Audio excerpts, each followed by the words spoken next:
Hey guys, hope all is well. So today's video is going to be a short one, but it's an important concept for you to wrap your head around, and it's called hormesis. And we've all heard the phrase, what doesn't kill you makes you stronger. Well, hormesis is just that, and I'm going to try to break down and describe why that is the case. So when any stressor makes an organism, any living organism, stronger, more robust, it's called hormesis. So just like trees in windy areas grow a special kind of wood in their trunk to make them stronger than trees that are in sheltered areas, that only happens because of stress.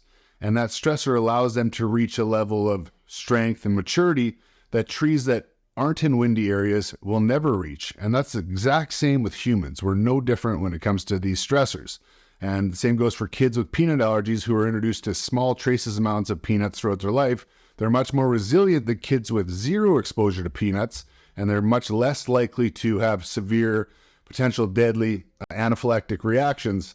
And that's just another good example of how the right amounts of bad stressors makes us stronger and harder to kill. And as we get older, keeping our metabolism healthy, keeping it from slowing down, weight training to build muscle, these are all done the exact same way. They're healthy stressors.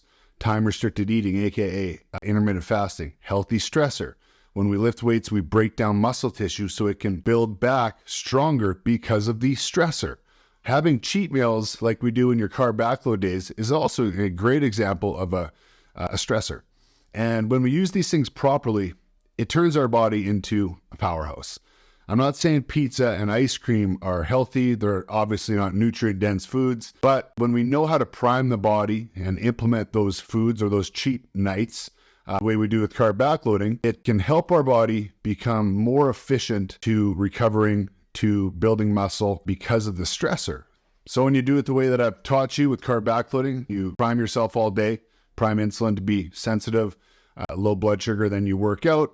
We can actually use those carbs and the hormonal effect that's created for benefit. So we can actually use that insulin for muscle building and not fat storing. So that's what it's all about. So why do we exercise? Obviously, to make our body stronger. To do this, we need stress and enough stress to keep the body adapting, to keep getting stronger. And we must find new ways to continue doing that if we want to keep progressing. And to most people, when they hear about tearing down muscle tissue, it sounds like a bad thing, but that's the exact purpose of heavy weight training, to cause micro tears and stimulate muscle growth, tissue repair. That's exactly how muscle hypertrophy works.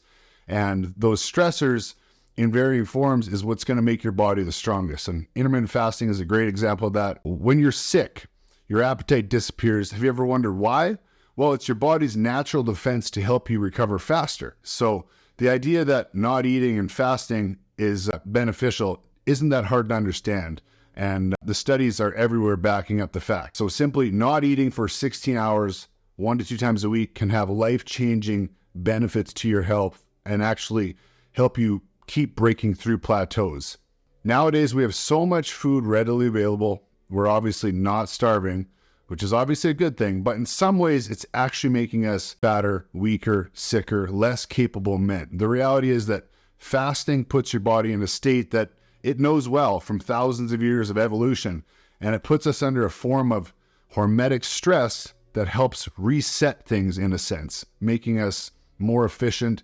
And it's extremely beneficial when you drip it in there the right amounts. This is why, even though I'm a scrawny guy naturally and I don't want to lose weight necessarily, I don't want to be in a calorie deficit for long, short, well-timed periods of not eating or fasting has made me healthier mentally, physically, hormonally, and it's allowed me to maintain a really healthy metabolism, as I'm getting into my later 30s. Should you fast or should I fast every day? No, not ideally, because hormetic stress means once in a while. If it's all the time, the body just adapts, making it useless or less effective. And I often get asked, well, if a little bit of fasting is good, should I fast for longer periods of time? The answer to that is from time to time. Like I said, you want to keep the body guessing. But for the average guy who wants to build significant muscle mass and have a real life, it's probably best to do it as I advocate in the program, keeping those long fasts, maybe once a month, twice a month, the short fast once or twice per week. Because I believe these short fasting windows are one of the best, most simple, natural hormetic stressors that our bodies already understands. And it really helps us our bodies work better, especially as we get into our 30s, 40s, 50s.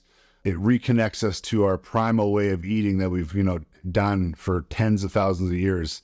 And, ice baths, saunas, cryotherapy, these are just other examples of hormesis. They're healthy stressors. And I've done my fair share of biohacking and biohacker studying. And I like to include these things when I can, because becoming comfortable is a surefire way to become weaker. Depriving systems of vital stressors is not good for us. The dose makes the poison. And the absence of healthy stressors, the absence of challenge is what degrades us. So while I don't advocate to eat a lot of processed foods, carbs, refined sugars, fast food, you guys shouldn't, put that as a staple in your life. But low doses of things that could be bad for us in small strategic amounts can often make us stronger, more optimized men when we know how to do it. And this is exactly why you use carb backloading and the stacked approach to intermittent fasting in your Modern Alpha program. Hit me up anytime with your questions, you guys, and we'll talk to you soon.